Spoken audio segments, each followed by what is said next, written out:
Hola, muy buenos días. Bienvenidos a Hello, esta. good morning. Welcome to this Thursday Learn More with the Mexican accreditation entity. We are really proud and happy to be with you. Like every 2 weeks, every Thursday, we are transmitting from two channels, the National EMA YouTube channel and now the International EMA channel. The topic today is a role by ILAC. We will be learning more about this international cooperation.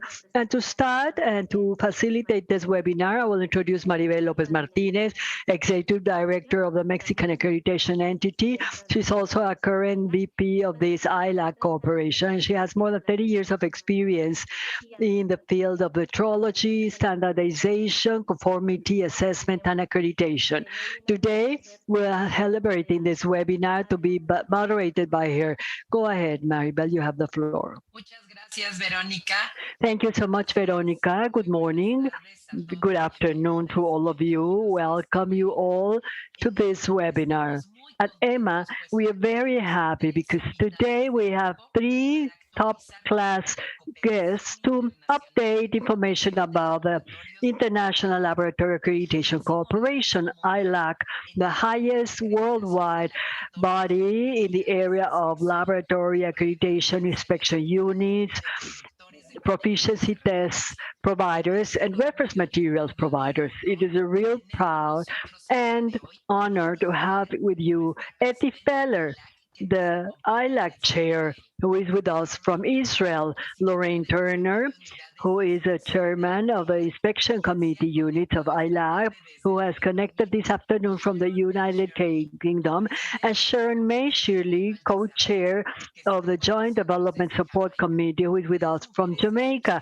Three exceptional women who have several years of experience in the field of accreditation in their own countries and activities in the regions and the entire world. Be you all welcome.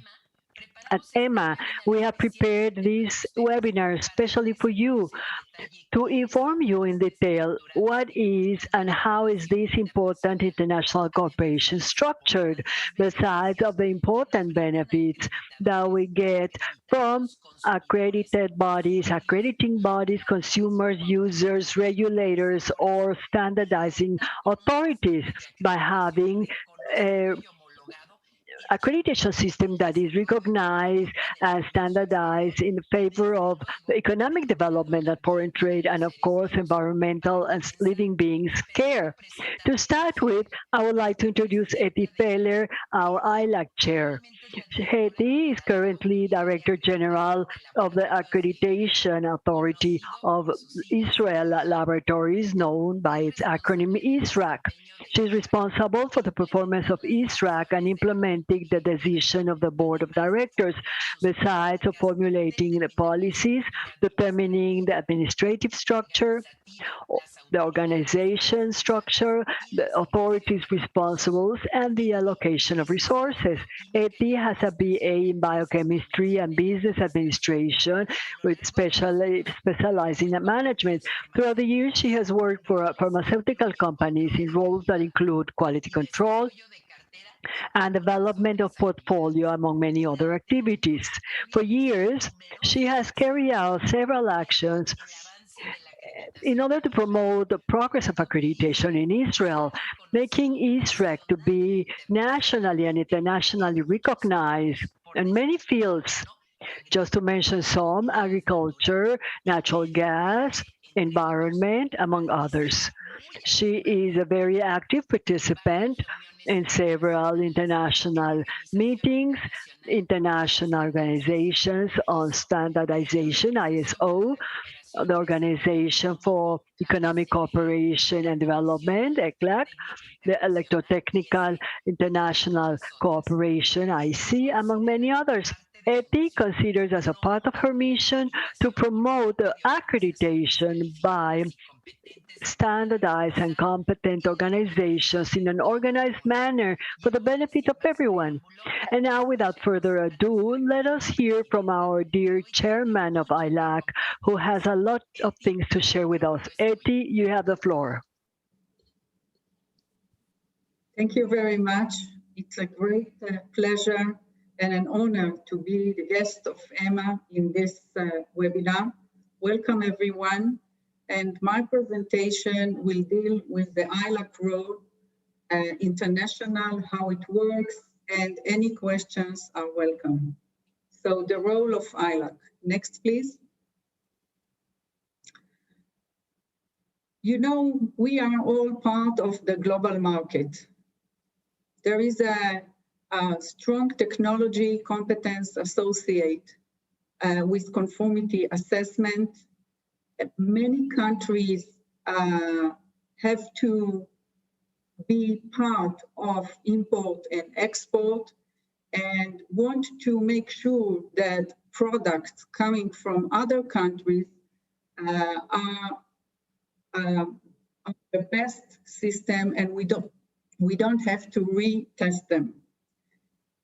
Globalization increased the demand on local and regional conformity assessment system to be accepted everywhere. The aim is test once and accept everywhere. Next, please. So what is ILAC? ILAC is an international membership organization for accreditation bodies operate in accordance with an international standard for accreditation body under the name ISO IC 17011. And what is the ILAC MRA? ILAC MRA is an arrangement signed by the signatories, all accreditation bodies, to recognize the equivalence of the accreditation scheme within their signatory status. And it provides assurance that all our members, all the ABs around the world, operate to the same international standard, ISO IC 17011. Next. I think that a brief history can show how we adapt the global needs through the years. In 1977, it was established to promote global communication among labs. The first thing was laboratories work. In 1996, formulate as a cooperation with 44 bodies that signed previously an MOU. And on 2nd of November 2000, the decision was to sign an MRL, Mutual Recognition Arrangement. 2003, we have decided to incorporate in the Netherlands. There was an evaluation at that time, and the decision of the members was to incorporate in the Netherlands. The MRA was extended through the years, and in 2012, inspection was added to the MRA. So now we have labs and inspection. In 2019, again, an extended to proficiency testing providers. The acronym is PTP. And also a major decision was done by ILAC and IAF members that agreed to establish one international accreditation organization. And last but not least, on 2020, the MRA was extended again for evaluation, accreditation of reference material producers.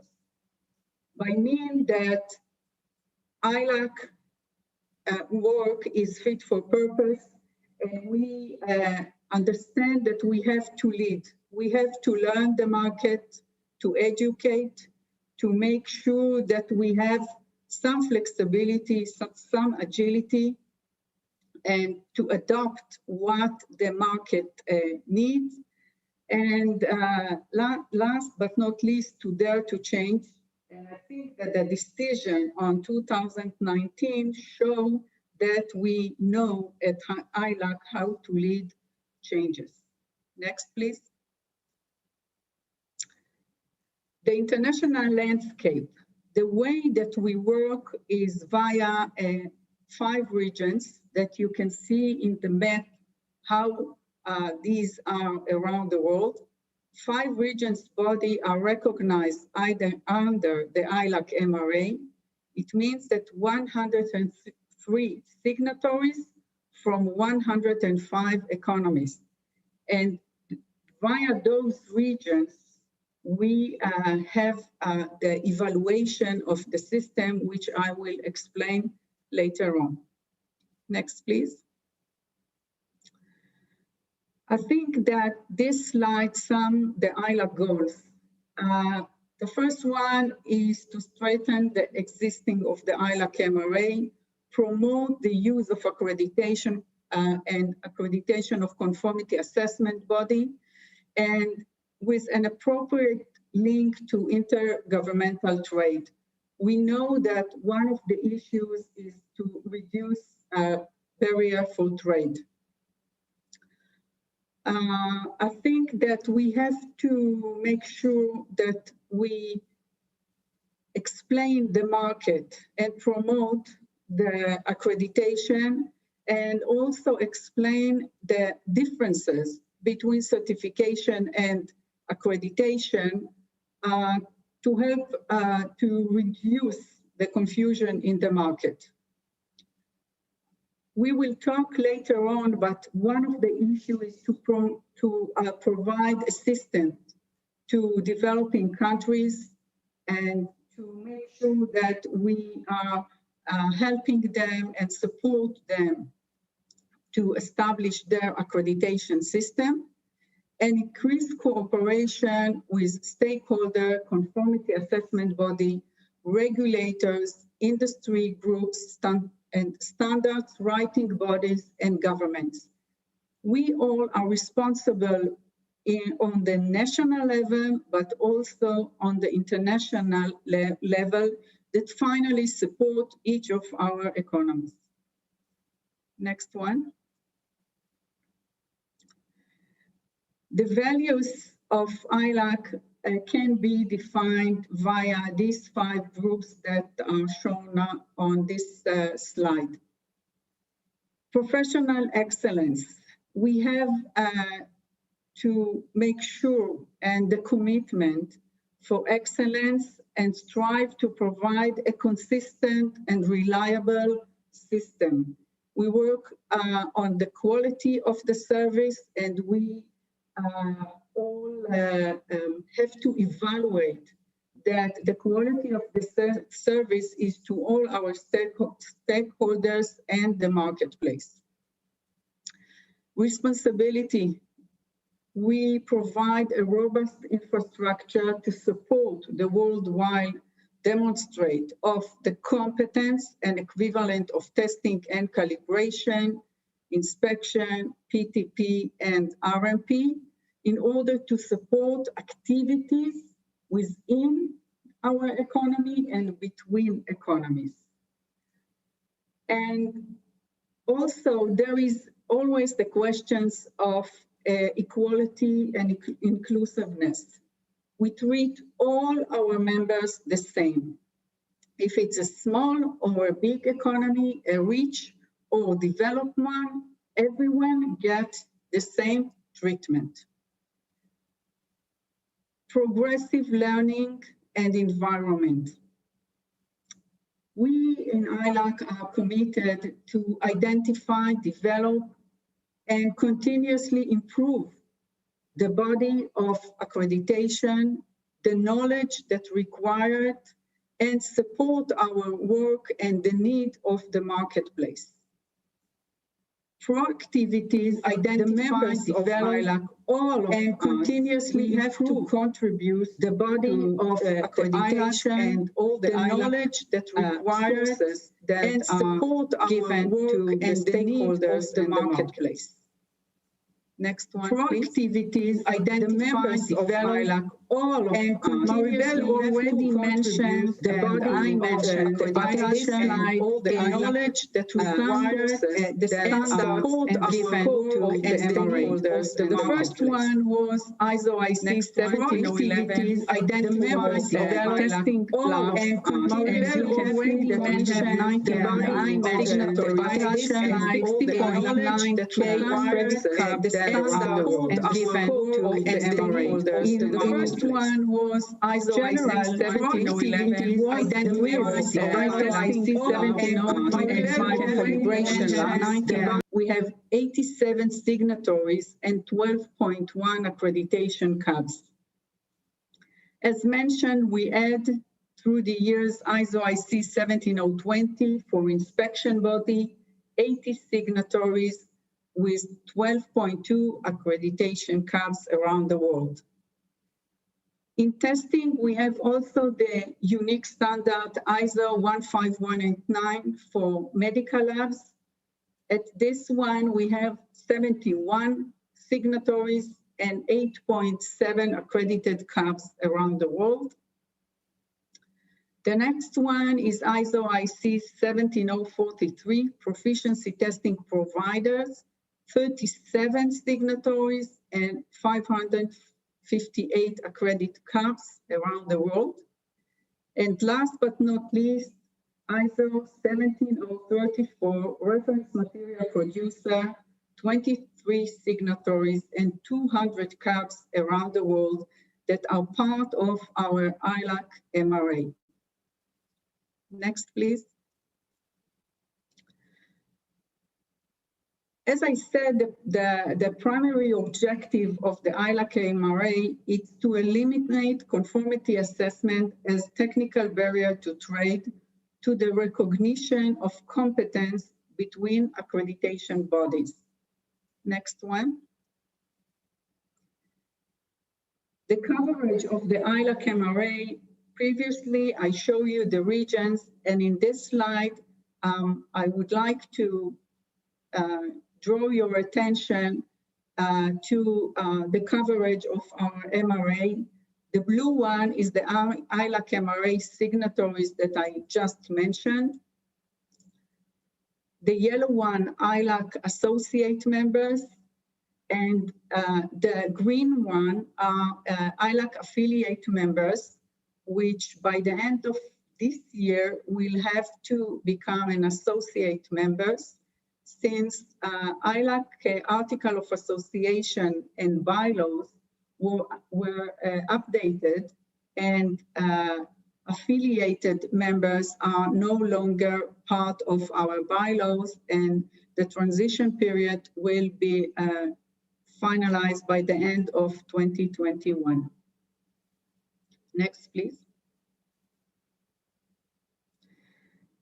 When I spoke earlier about regulators, stakeholders, and relationship with the market, on the national level, each one of us has his own relations and connections and discussions with the regulator within the economy. On the international level, ILAC have key international partners that we work with them in different ways. All of them are highlighted in this slide, and you can see clockwise WADA, the World Anti-Doping Agency, OIML, IEC, IFCC, ISO, UNIDO, International Committee on Weight and Measures, International Technology Unit, ITU, Halal, which is International Halal Accreditation Forum, the World Bank, and International Accreditation Forum. With each one of them, we have MOU. With some of them, we have also procedures that help us to harmonize between their requirement, the technical requirement, and the way that we as ABs or ILAC evaluate the work in a different area. or in a certain area. For example, we are now in a process of writing an evaluation assessment procedure with ITU. We have procedures with the World Anti-Doping for several years now, by means that the AB assessors are recognized and go via training by WADA.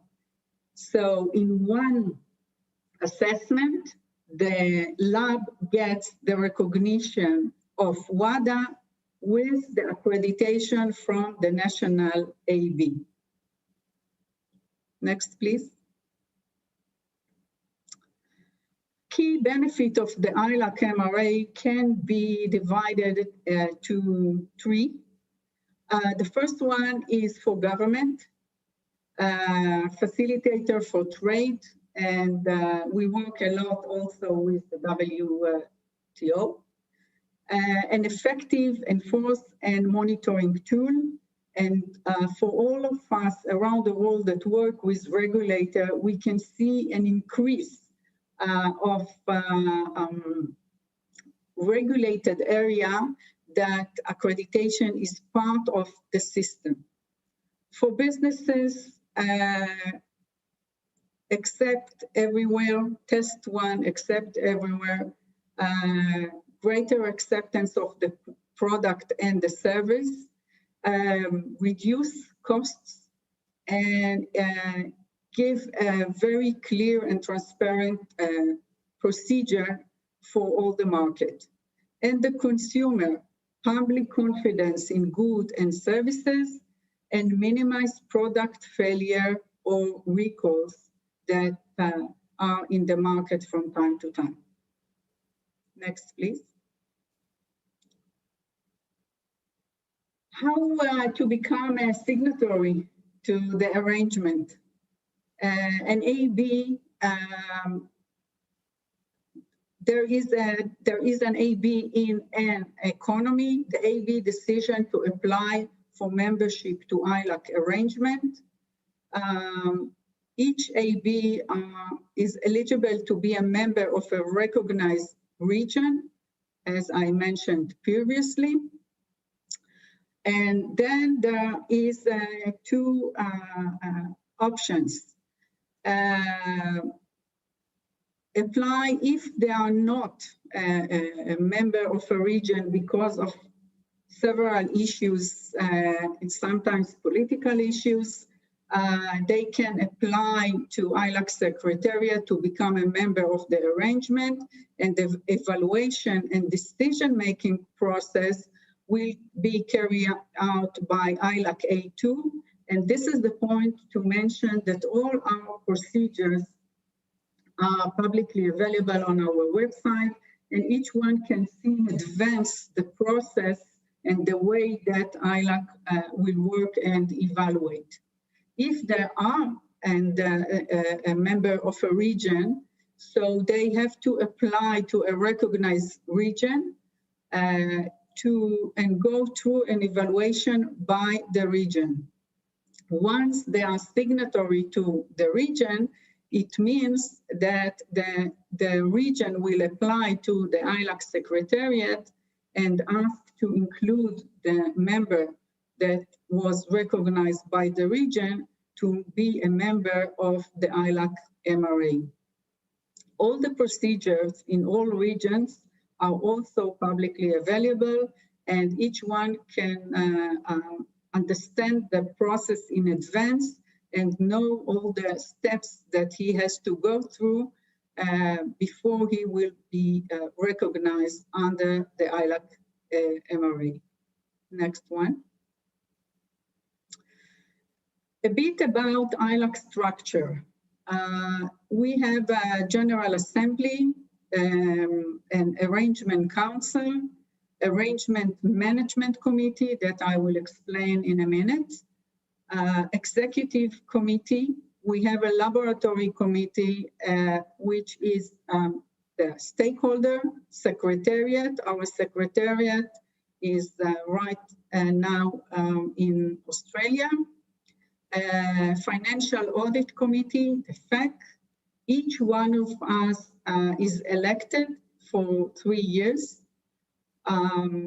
Then we have 5 committees: the Arrangement Committee, Accreditation, Marketing, Communication, Joint Development Support Committee, and Inspection Committee. Next, please.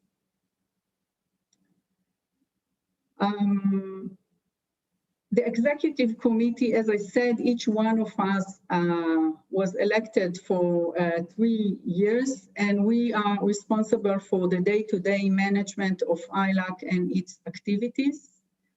The Arrangement Council is the decision-making body for determination signatories and recognize status of the ILAC MRA, and all full members are part of this committee. The Arrangement Management Committee is responsible for the day-to-day management activity of the ILAC MRA, provide and advise and further development of operation. Arrangement Committee, the ARC, responsible for harmonized implementation and continually improvement of the ILAC MRA. Next. Accreditation Committee, responsible for harmonized and improvement of accreditation, practical and international at the international level. Laboratory Committee, as I said, it is stakeholder groups that provide a means of interaction and an exchange of ideas to ILAC from the laboratory perspective. And these days, as I said, we update our articles of association and bylaws.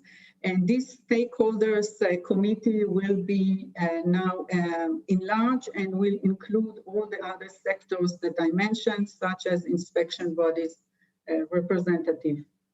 Joint Development Support Committee and Inspection Committee will be presented by my colleagues Lorraine and Sharon May later on. And Marketing and Communication Committee is responsible for all the communication that you can see and activities that we do through the year, newsletter and other informative brochures. Next, please.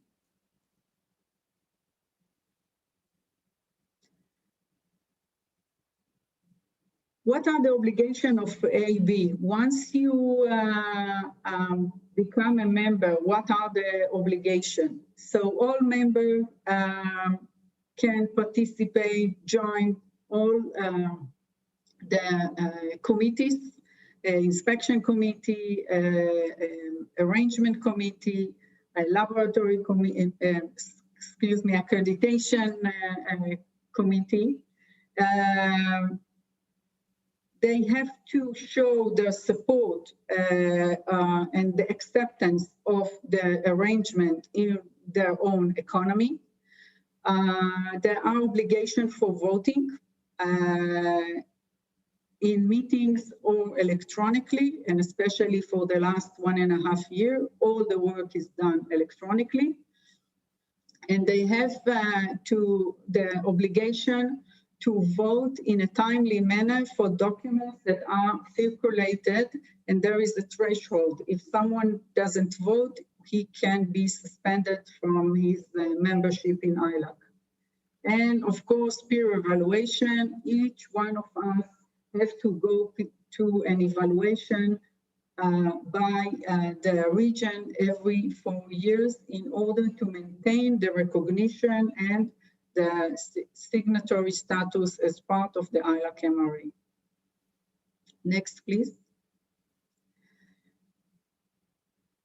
So the application of the global accreditation system, the public sector assurance website that was launched by ILAC, IAF, ISO, IEC, and IIOC, and now maintained by a consortium of under the name INET QR, illustrate the value of accreditation. The site contains links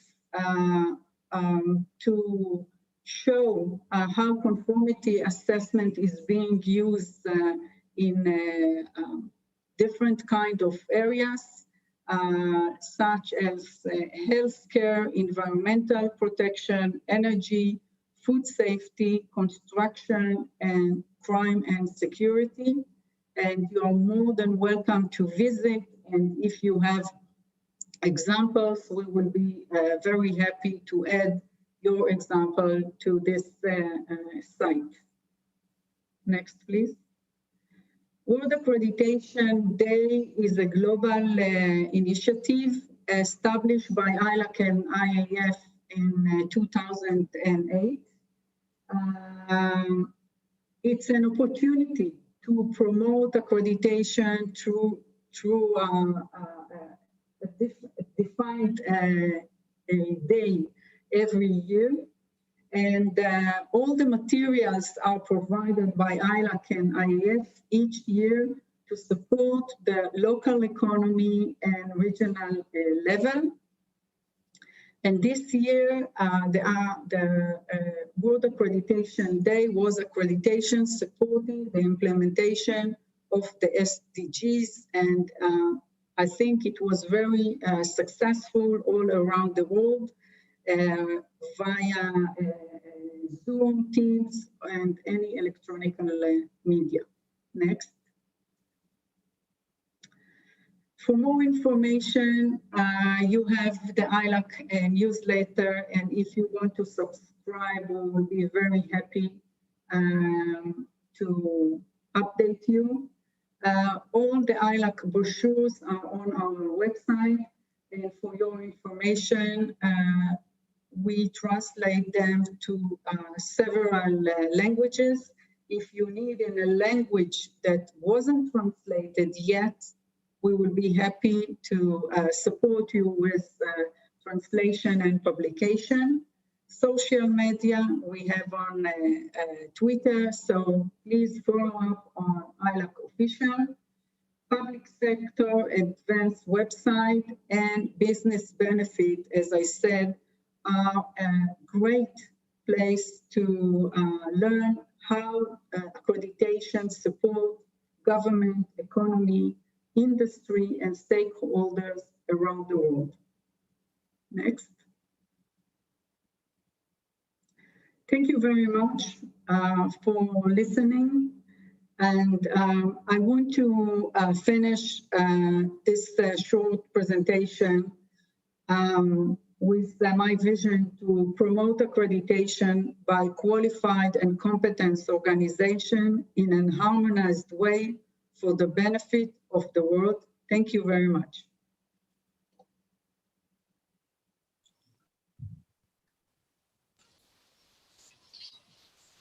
I would like to thank Eti,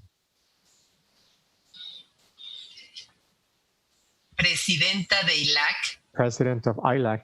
por su I would interesante y definitely like to thank her for her very interesting and thorough presentation, so that we can know in further detail the importance of international cooperation of accreditation ILAC. A piece of information that it is really interesting is to see that in the mutual recognition agreement of laboratories alone, we have 99 economies with accreditation bodies that already have these MRAs, and around the world, there are almost 95,000 conformity assessment bodies accredited as laboratories, inspection units, providers of proficiency testing, and also producers of reference materials. I would like to tell you that EMA, the Mexican accreditation body, we're proud of participating in ILAC. We've been participating with them since 2001. We signed the MRIs, the first, as Effie said, because it's been a long story. We have been extending our agreements, and today we're pretty thrilled of participating in the executive committee, also in the vice presidency, the marketing and communications committee, and also working in the harmonization of criteria for the accreditation community around the world. Before moving on to the next presentation, may I remind you that this webinar will be recorded in our YouTube channel. May we also remind you that we have already started a YouTube channel in English. You can find it in Emma Internacional. I can also see in the YouTube chat box that there are people that are watching from different parts of Mexico and also from different parts of the world. I would like to send greetings to all those that are joining us from other states, from other countries. We truly thank you for you sending your questions and comments so that we can address them by our speakers at the end of their presentations. Okay, to move on with our agenda, I would like to introduce our dear Lorraine Turner, President of the Inspection Committee of ILAC. Lorraine has a BA in chemistry and a master's in analytical chemistry, also certification in business management from the UK Management Institute. Today, she is the accreditation director of the accreditation body of the UK known as UCAS, and she has worked for that body for more than 26 years in different positions as assessment manager, leader assessor, section manager, technical director, and executive director, having in charge several departments such as quality, governance, development, health, as well as foreign affairs. Lorraine, as all our speakers today, has vast experience in the development of accreditations in all assessment areas of conformity. She has taken part in different ILAC activities, always supporting her knowledge to the committees as work group leaders and liaison activities. She continuously participates in regional cooperation as the regional European organization known as EA, and she has vast experience in the development of standards because she's member of several work teams of ISO. One of them, for us, accreditation bodies, the most important is ISO CASP. This is a committee for conformity assessment standards of ISO. Please go ahead, Lorraine. We're eager to listen to you. Thank you, Mary Bell, and good morning, good afternoon, wherever you are in the world. Thank you so much, Mary Bell, for inviting me to speak about the work of the ILAC Inspection Committee for this session today. Next slide, please. So what I will cover to continue with the information that Etty has given you around ILAC is to focus on one of our committees, the ILAC Inspection Committee. So in this short presentation, I will give you an overview of the role of the committee, some information about the different working groups and priorities that the group has, that the committee has, publications that the committee has produced, our mechanism for dealing with frequently asked questions and future work items. And then I'll also, at the end, touch on another subject which does not sit within the responsibility of the Inspection Committee, but under one of the other committees, the Accreditation Issues Committee. But because it's a new area and it's an area that I'm involved with within ILAC, I think Mary Bell thought you'd find it interesting this afternoon for me to give you an update on accreditation of biobanking. So next slide, please. So firstly, the background to the ILAC Inspection Committee. Well, as you heard from Etty, if you look at the family tree and the history of ILAC, you'll see that in 2012, the ILAC MRA was expanded to cover recognition for inspection, accreditation of inspection bodies. So around this time, there was a decision taken to set up the ILAC Inspection Committee. Before then, inspection matters had been shared between ILAC and the sort of sister organisation, the IAF, because at that time, inspection, we had not decided on a home within those two global cooperations. But once that decision was made, a formal inspection committee was established within ILAC. Etty's already said that today we have 80 accreditation bodies who are signatories to the ILAC MRA, and it covers over 12,000 accredited inspection bodies. And those inspection bodies work in a very wide variety of fields, of different disciplines.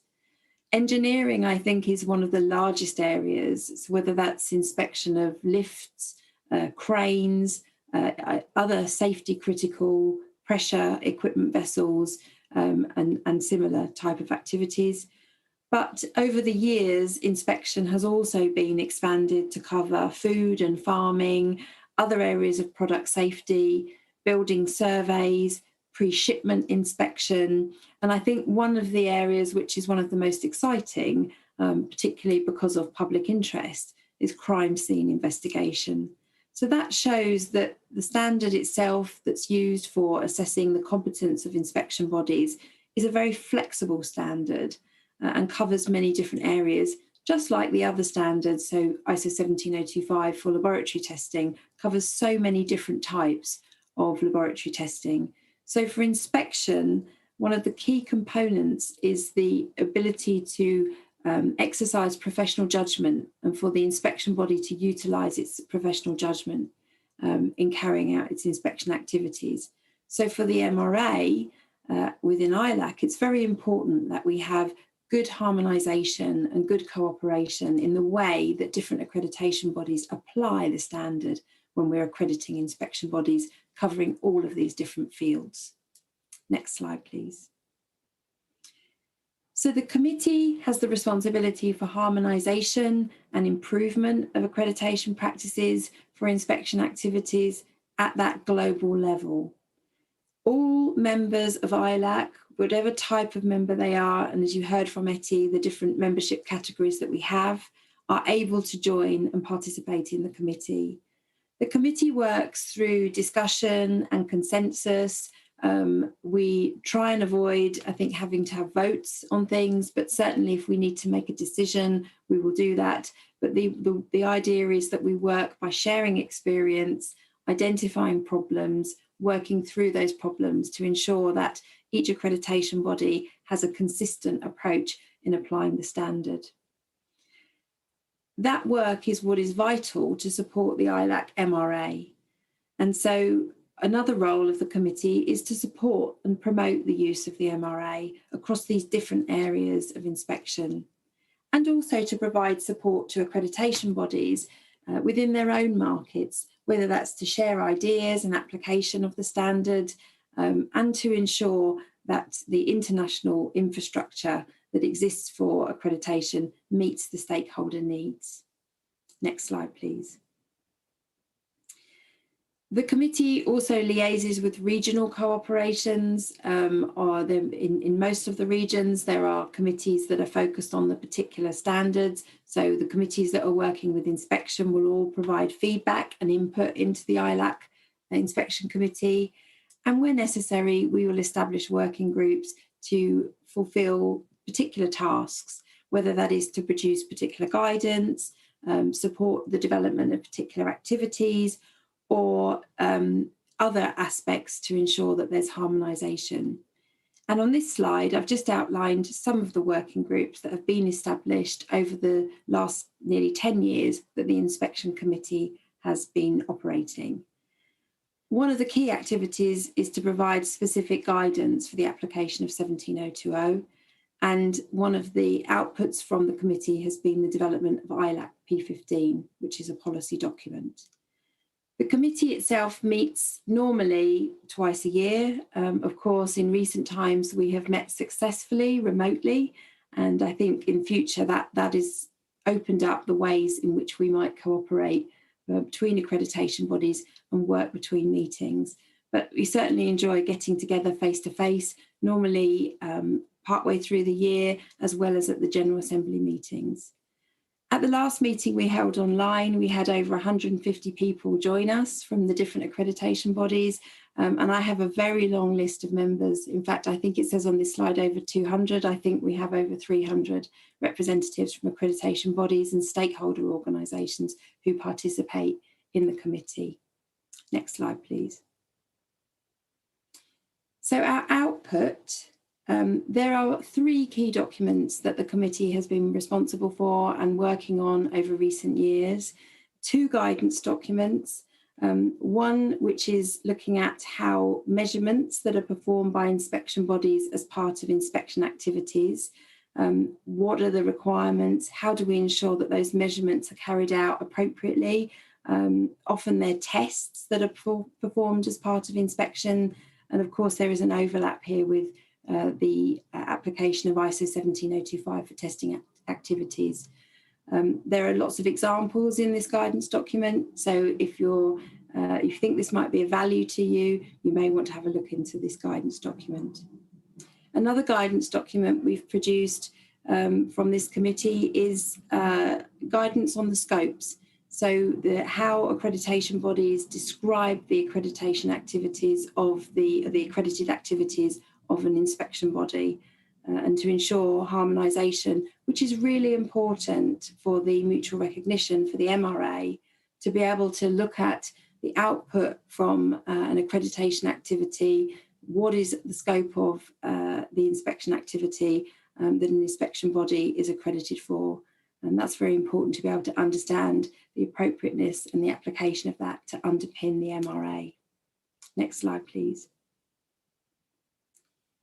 And then this document, ILAC P15, which provides more guidance on the application of the standard. This is a document which is of great value to accreditation bodies, but also to inspection bodies, whether they're thinking of applying for accreditation or whether they're accredited already. This document has recently gone through quite a significant update.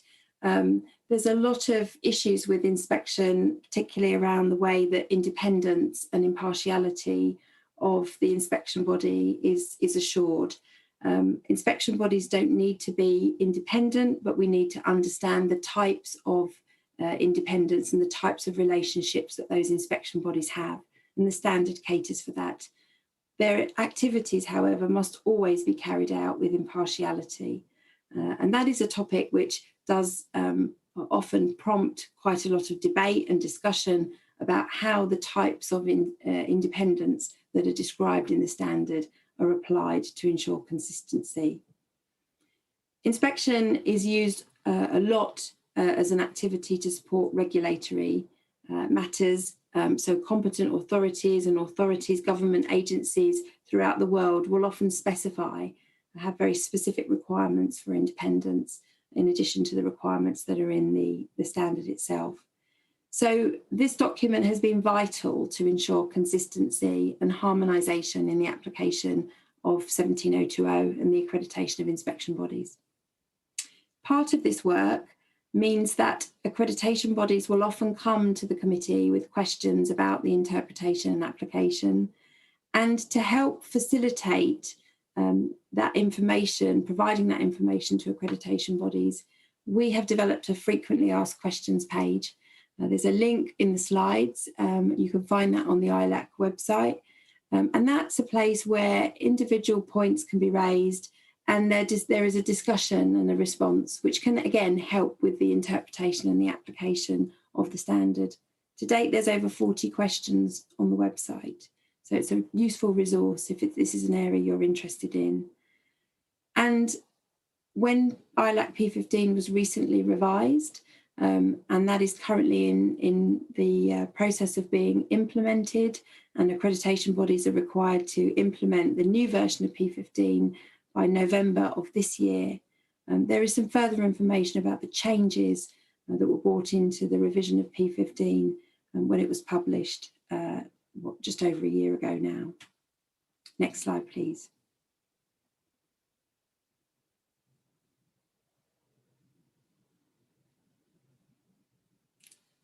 can I have the next slide? Thank you. So what about looking to the future? We continue with the FAQs. We continue to gather queries from individual accreditation bodies. We don't have any active working groups at the moment. I took over the responsibility for the committee at the beginning of this year, and some of the work of the working groups was just coming to an end. So we're now looking to the future and how we can support the ILAC development plan and the business activities, and what do we need to do in the future. An area of interest is where the inspection bodies are involved with sampling. So that's something we have recently set up a very informal task group to have a look at that, and also to collaborate with the similar activity in the Accreditation Issues Committee that is also looking at sampling, particularly where organisations conduct sampling and maybe then hand on those samples or those artefacts to another conformity assessment body to inspect or test. We have the ongoing work to support the maintenance of the P15 document, the areas that have recently been amended. If more questions arise, we have a working group that supports that, any queries that arise from that. And we're starting to turn our attention to the future revision of 17020, which is due for systematic review next year with ISO. And ILAC is in a really good position to pull together any areas which are worth the ISO to consider if a revision of that document is going to go ahead. And of course, if it is agreed to revise the document, ILAC will seek to have an input into the revision of that document through its liaison with ISO Casco. I'm very keen to see that ISO 17020 is used as broadly as possible. It's a very flexible standard, and I think with the emerging new technologies, new fields, there is a lot of scope for 17020 to be used as a mechanism to provide assurance of the competence of organisations carrying out inspection activities. There's a lot of flexibility and there's a lot of scope for growth. It does overlap in some cases with other standards. Sometimes product certification or service certification activities could also be looked at through the lens of inspection. And we have a new ISO standard which comes under the responsibility of IAF, which is validation and verification. And I think some activities which might previously have been thought of inspection may be considered in future to come under, more appropriately come under ISO 17029, which is validation and verification bodies. But still, there is a lot of scope for its application in new technologies. Next slide, please. So if we just turn our attention away from inspection and look at another area, another exciting area that I'm also involved with under the Accreditation Issues Committee, where I convene the working group on reference materials. So a new standard was published a few years ago by ISO 20387, which looks at the requirements for biobanking. And when this standard was being developed, ILAC tracked this work very, very closely, recognising that the standard had many similarities in and overlaps with other standards, reference material producers and laboratory testing. So biobanks are facilities that hold biological materials, which might then be utilised by universities, by research facilities, used for clinical trials, or for other types of research activities. So it's important that if you're pulling out materials from those biobanking facilities that you've got confidence, and there are a lot of similarities, as I've said, with reference materials. So recognising this, the ILAC AIC decided to task the reference material working group to look at this standard to consider whether it would be an appropriate standard to use as a basis for accreditation. So that work was undertaken, and we did come to the conclusion that it was entirely appropriate that the standard could be used, recognising it does overlap with other standards and understanding how maybe a biobanking facility which also conducts tests, medical laboratory tests or other tests on plant materials, for example, how could that work together? So we've spent some time looking at that, and working with the biobanking community, and concluded that it's certainly an area that ILAC wants to support and progress in developing an MRA to cover the accreditation of biobanking. Next slide, please. So in 2018, the General Assembly made a resolution that the standard could be used, and now work has started on the progress towards the development of the ILAC MRA. Now, sadly, some of that work has been interrupted a little bit by the pandemic, not least because I think everybody's attention has been turned elsewhere. But I'm pleased to say in the last few months that work has picked up again, and we're well on the way to progressing the implementation of an MRA. We held a very successful workshop in Frankfurt before the pandemic started, which brought together the stakeholders and accreditation bodies who already have experience in accrediting biobanking. And we've also seen that within the regions, mutual recognition arrangements have now started to be established. So I think a vital way of providing confidence to biobanking materials, and those materials do move around the world, and they do provide a vital resource to support research in the biological area. So I think that may be my last slide. Thank you very much for your attention, and I hope to answer some of your questions later on. Thank you.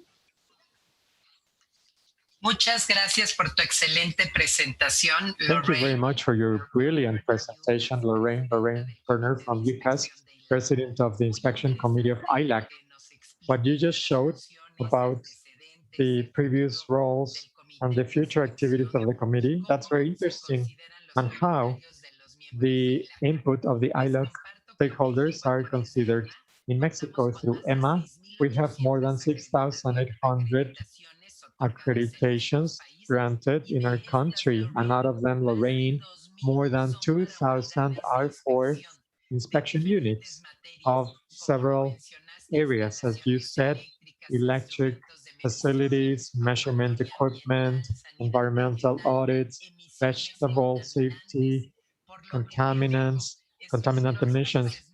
Thus, Mexico is one of the countries that has benefited the most from the works that you, as leader, conduct in ILAC, the policies, the guidelines of this committee. We proudly have the recognition of ILAC for this accreditation program. And as you said, this way we can offer reliable services and technically competent. We are really paying attention to the work that will be carried out for the future accreditation of biobanks with ISO 20387. We also hope to be part of that program. Thank you very much. Now it is time to introduce our dear colleague, Sharon Micheli, co-president of the Joint Development Support Committee by ILAC. She is the executive director of the National Agency of Accreditation from Jamaica, known as JANAC.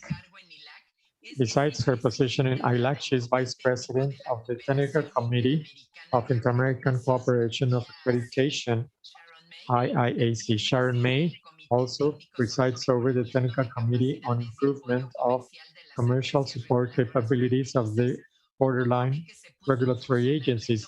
This committee started as part of the reform agenda to facilitate trade in Jamaica.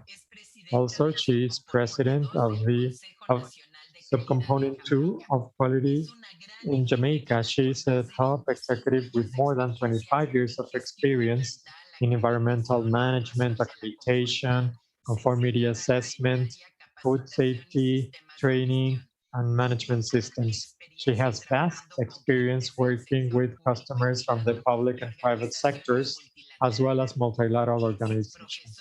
She is a joint professor of the Occupational Safety and Health at the Chemistry Department of the Western Indies University in Jamaica. Sharon May graduated from the West Indies University with a master's in chemistry and a BA in applied and pure chemistry. She has received several academic awards. Not only that, but also today she's studying her PhD at the Sutherland University in the UK in the Commonwealth Caribbean University. So I'll give you our dear Sharon May to share her experience. Good morning and buenos dias to all. It is my pleasure to participate in this webinar. It is quite an august grouping of professionals who are speaking this morning, and I'm truly excited to be a participant. Next slide, please. In our conversation this morning, I would like to share with you on a few topics. Why a Joint Development Support Committee? Who can be a member of this committee? I'll talk a little bit about the mission of the JDSC and its terms of reference. I'll also speak a little bit about the importance of the MRA. Our chair, Etty Feller, spoke at length about the MRA, and I'll talk a little bit in the context of developing countries and why the MRA is important to developing economies. Then we will wrap up with looking at how ILAC supports developing country ABs and how developing country ABs are sustained. Next slide, please. So why a Joint Development Support Committee? Good question. This committee is responsible for representing the interests of developing countries, and the JDSC operates in conjunction with the International Accreditation Forum, the IAF. The JDSC provides an important forum for members from developing economies to speak out, to talk about the issues that affect them, and of course, for these two august institutions, the IAF and ILAC, to look at practical ways of addressing these needs. Throughout the presentation, you will see clearly how ILAC address these important needs of developing country ABs. And of course, the JDSC is important in promoting the participation of members, personnel from developing countries in various fora, so that, of course, they get exposure and, of course, build their competencies in these respective areas. Next slide, please. Who can be a member of this very important committee? Of course, if you are a member of ILAC and IAF, you are entitled to nominate one representative to be a member of the Joint Development Support Committee. Of course, this committee targets members from developing economies, but importantly, we welcome members from developed economies because it is in the collaboration between the developed country mature AB and the developing AB where important synergies and linkages are made to sustain developing country ABs. Next slide, please.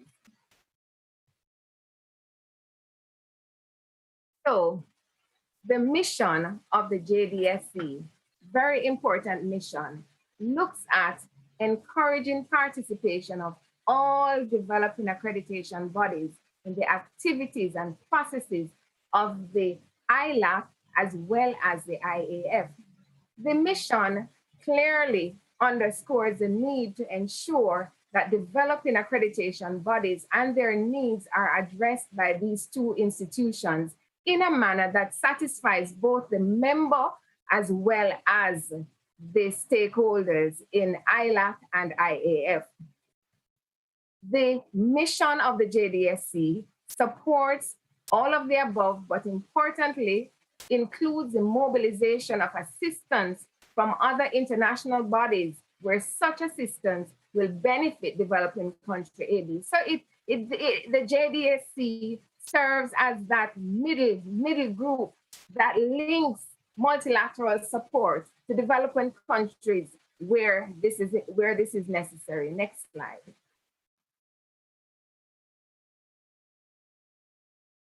We are governed by a terms of reference, and I was not able to put everything from the terms of reference in the slides, but I will share some key components of the TORs that I think would give you a clear picture of how the JDSC works and the boundaries within which we operate. So the JDSC identifies specific needs of developing accreditation bodies from developing economies. And you will hear me interchange developing economies, developing countries, because we have been doing this over the years, and assist them in developing strategies in line with the strategic plans and policies of ILAC and IAF, and where possible, using these two institutions and their functions to address the needs. So where the needs can be addressed internally, using the members and the resources that the members bring to the table, this is done. Where this is not possible, the JDSC will align our members with other institutions that can provide them with this support. The JDSC develops, implements, and promotes mechanisms to improve the exchange of information and experience amongst developing accreditation bodies. And you can see how this is important, because it is when a developing country AB will share the challenges and the benefits that they have had, that this supports other new and emerging accreditation bodies, so they too can learn without actually making the mistakes that were made by others. The JDSC promotes the adoption and the clear understanding by developing accreditation bodies of the relevant IAF, ILAC policies, procedures, and guidance documents. And one of our training programs, upcoming training programs, will focus on the mandatory requirements of both of these institutions. Next slide, please. The JDSC also develops strategies to promote and facilitate accreditation bodies from developing countries in becoming members of the IAF, MLA, as well as the ILAC MRA. But the function of the JDSC in promoting these ABs is not limited to just the following mechanisms that we will highlight. The development of the documentation for the AB, and this of course is critical because it is the documentation that forms a framework that guides the implementation of the ISO IEC 17011 standard in the accreditation bodies. So the documentation management system is crucial. Training of assessors and peer evaluators. If you have excellent documents, but you do not have competent team members to conduct the assessments, you will see that the AB would not be able to fulfill its mission. The JDSC supports this. The observation of peer evaluations of established accreditation bodies. So the many developing country ABs would not have the experience within their country of witnessing and peer evaluation, so that they would understand what they need to do when their turn arises. And so it is important for them to be able to participate as observers. The participation in pre-peer evaluations, providing opportunities for management training, promoting and encouraging twinning partnerships, otherwise called mentorship or big brother, big sister arrangements between experience and developing accreditation bodies for skills transfer. The publication by UNIDO, ILAC, and IAF, a guide to opening the door to international trade, setting up accreditation bodies in developing countries.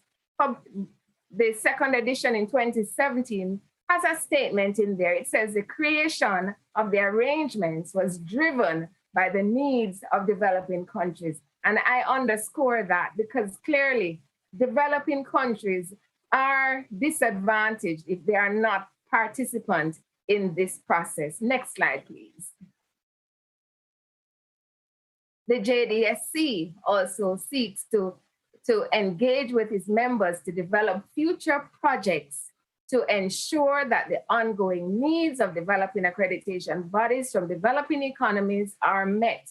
Such projects would encompass but not be limited to assisting with wider infrastructure development, providing consulting on a non-commercial or commercial basis. I mean, consulting support to the AB on a commercial or non-commercial basis. Clearly, we know that accreditation bodies we can consult, but it is consultancy support to the AB. Obtaining resources for pre-peer evaluations, developing capacity building opportunities for personnel and infrastructure, and ensuring opportunities for recognition and acceptance. Next slide, please.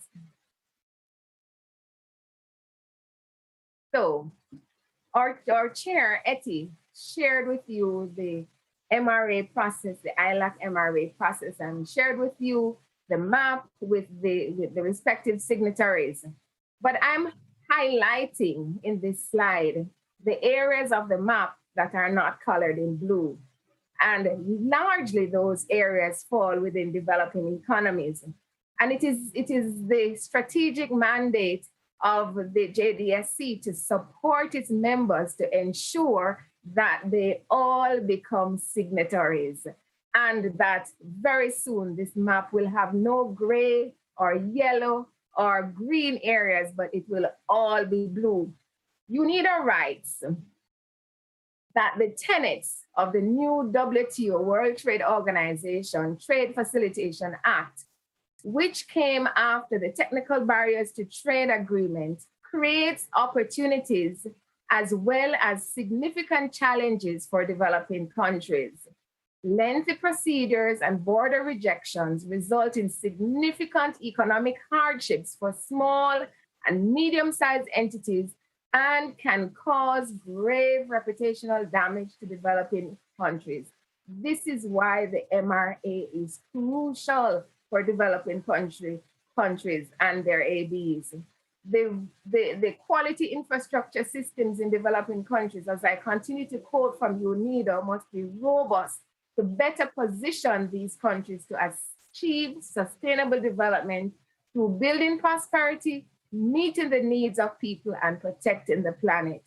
We have developing country ABs in all of the regions, and we are a part of the IAAC region. And of course, we have many developing country ABs within our own region. And it is important that we as developing countries recognize that international trade is crucial for, and we all do, crucial for the development of our countries and for economic prosperity. Understandably, we trade with countries that are seeking to protect the health and well-being of their citizens. And it is for this reason why they demand evidence. We're scientists, and so we're evidence-based. And so they demand evidence that the suppliers of whether it is food, whether it is subcomponent parts, that they meet specified conditions that will assure that the risk to their users will be minimized. And it is for this reason that the ILAC MRA is critical, it is crucial, because it supports the building of trust and the development of the trade facilitation agreements within these developing countries. The key to unlocking trade is therefore the ILAC MRA as well as the IAF MRA. Next slide, please. And I like this graphic that shows the world on a stage where we have barriers that have been lifted, and they're lifted because there are MRA and accreditation-based conformity system processes at work in the right across the globe. We want to ensure that in developing countries, there's a green light when our exporters seek to export produce to develop country markets and even for their local markets as well. So it is crucial that the signatory status for our ABs is taken very seriously.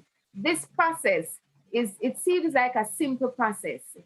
And we listened to the process earlier and it seems pretty simple, but in truth, it is quite challenging for developing economies because to get an accreditation body started means that there has to be concerted efforts with government and the private sector as well to support the development of the accreditation body. When the accreditation body is constructed, is incorporated, then it needs clients.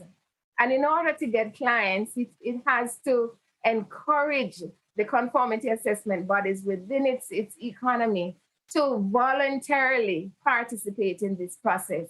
Next slide, please. And here is where we are grateful to ILAC for providing support to developing country ABs. The support is provided through advice, through guidance, through support, mentorship, training, linkages with donors, special project support, and of course, facilitating the networking of the professionals within developing country ABs and mature accreditation bodies. Next slide, please.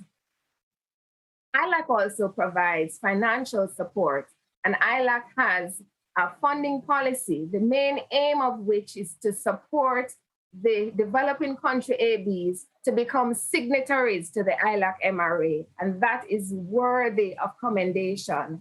There is, of course, a clear eligibility criteria that must be met, that must be satisfied before funding is granted. But each year in the budget, ILAC sets aside just over 30,000 US to support developing country AB projects. Next slide, please.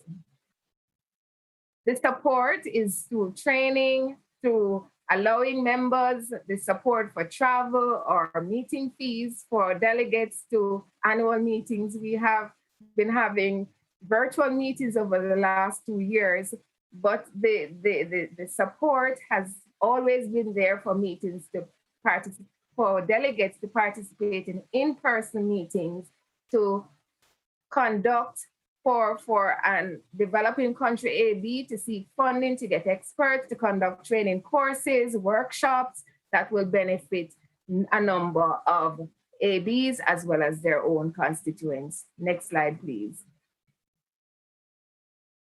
How are developing country ABs sustained?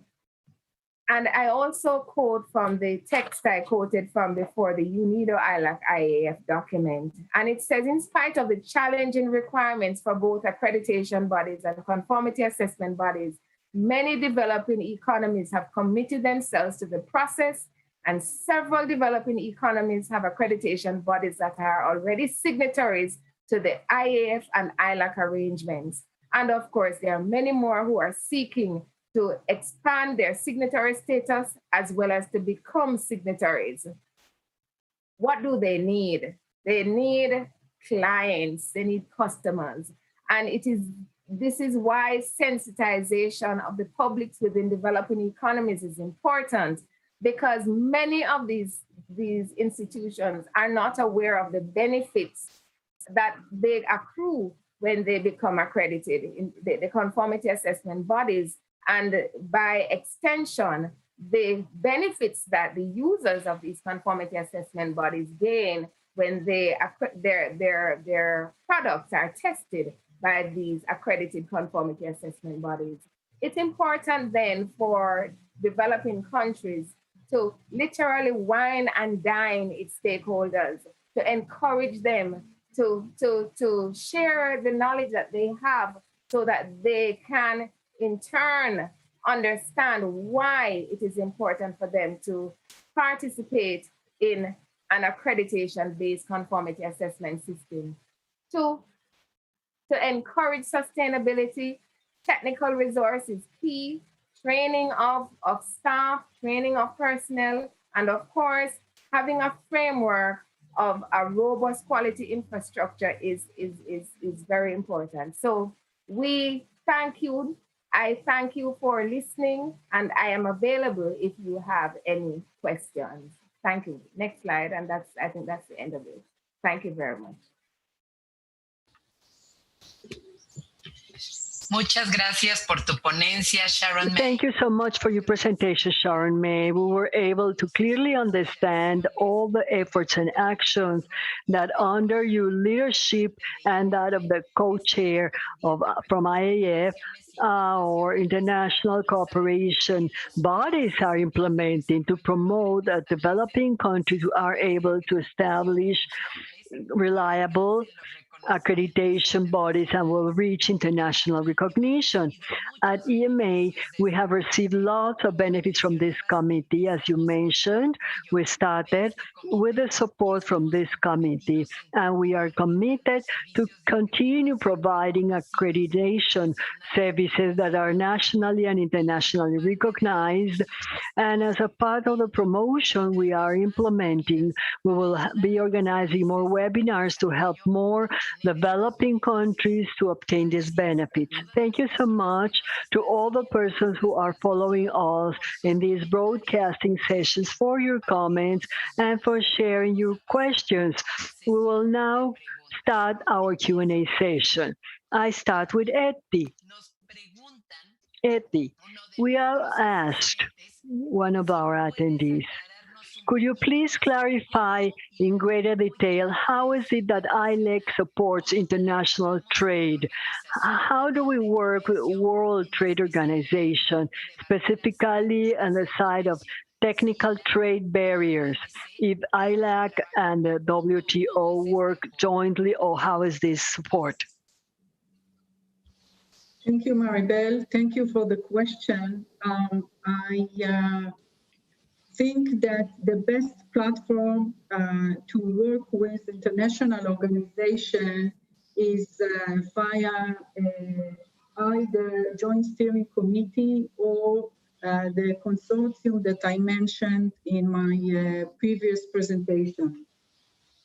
The consortium under the name INET-QI WTO is part of this consortium, and the aim is to have an international library with all the requirements and the demand of each one of the members of the INET-QI consortium, including the WTO. I personally had several meetings with representatives from the WTO in order to encourage to use the accreditation system part of the TBT agreement. In some countries it works, and in some government-to-government agreement already we can see that there are requirement of accreditation part of the agreement. I can share with you that in my country, there is an agreement that relates to telecommunication, that accreditation is part of this agreement.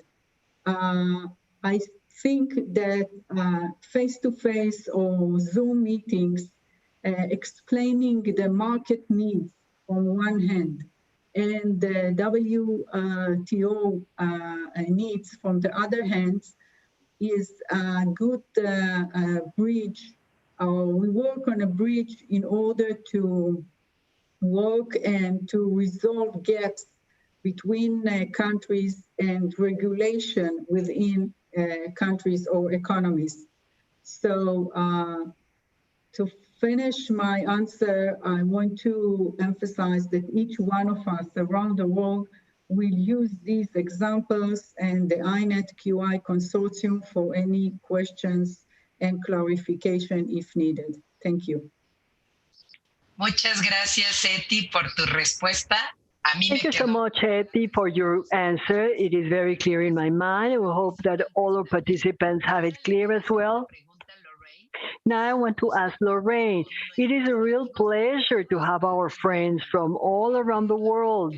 What do you think, Lorraine? We have our friend Anil Jauri listening to us, and he says, could you tell us which are the limits between the standard 17020 and the 17029?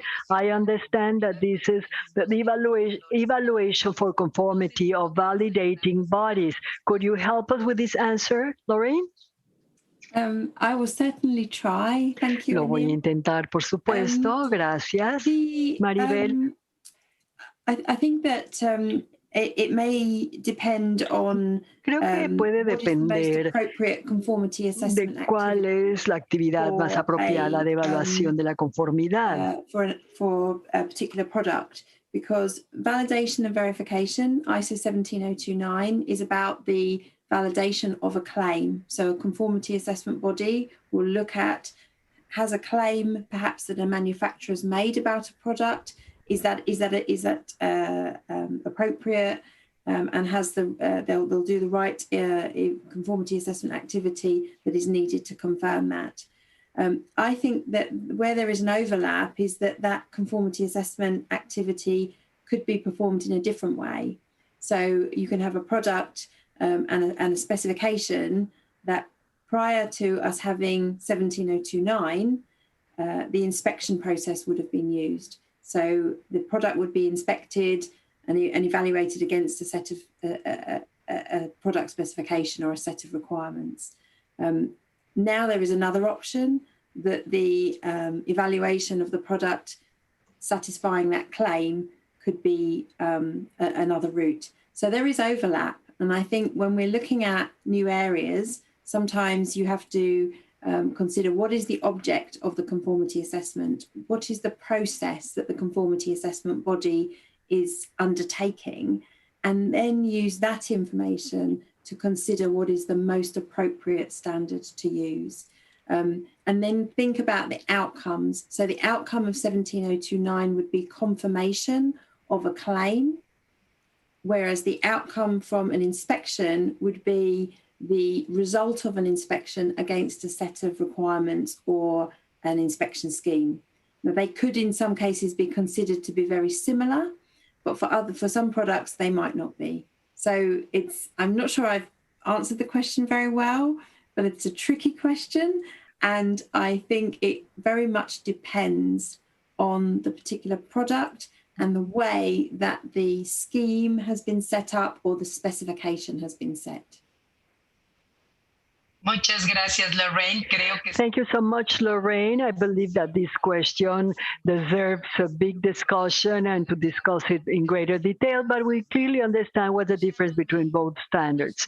Sharon May, we're asked if they are not ILAC members, if this is only an accreditation body they are started, how can it be supported by the Joint Development Committee? Is it necessary to be a member of ILAC to receive the benefits? Yes, they have to be a member. They don't have to be a full member, but they can be an associate member. An associate member is one that is not yet a signatory, but yes, they have to be a member of ILAC, either in the associate category or a full member to benefit from the support from the JDSC. Muchas gracias. Pues para terminar con la sesión de preguntas, entonces. Thank you. To finish off with the Q&A, Eti, I have a question. How can you join ILAC? Who should they approach to? Who they send the application to? What do I need in order to join ILAC? Thank you very much for the question. In the last slide of my presentation, you can find the links of the ILAC Secretariat and the ILAC website. You have to fill a form of application, send all the documents that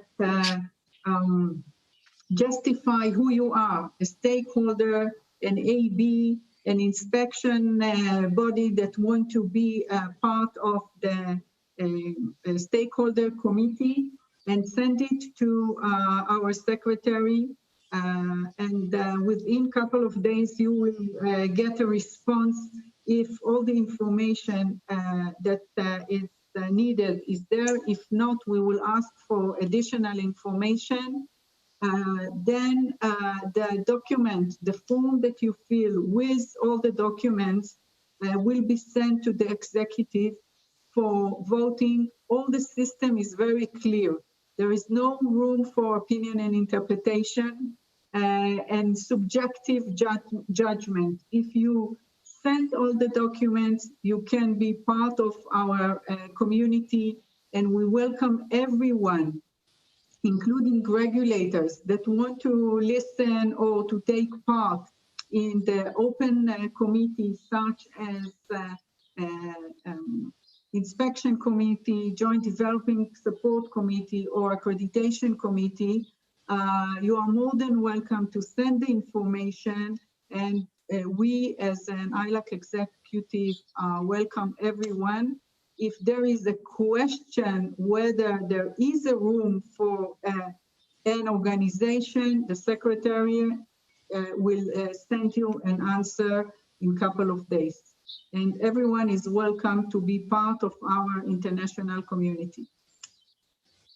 Muchísimas gracias, Eti. Creo que quedó muy claro. Pues llegó el momento de Thank you very much. That was very clear.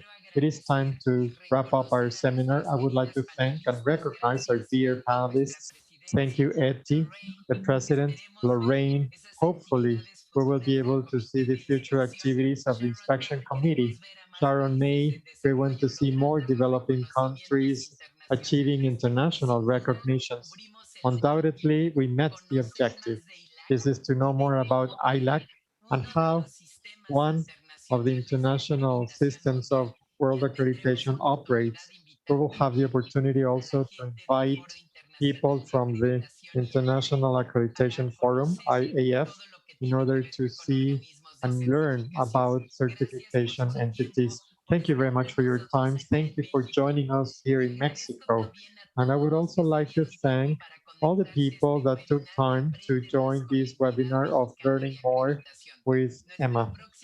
Our next appointment is on August the 12th.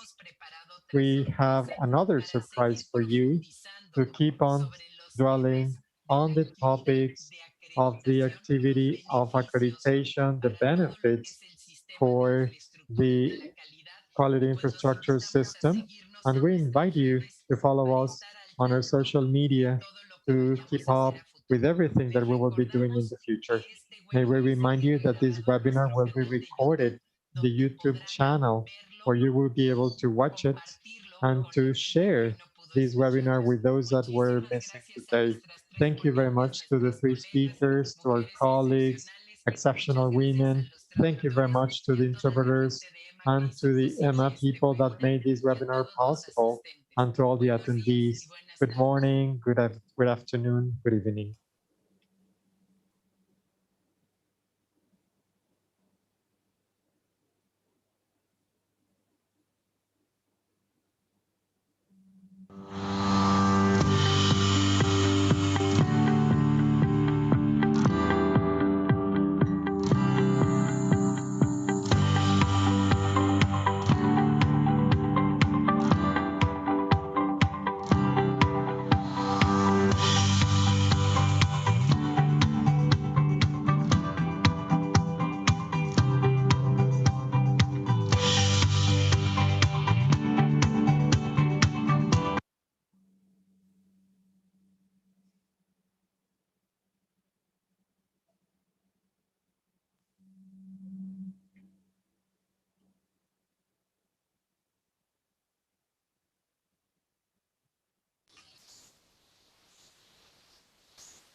Well,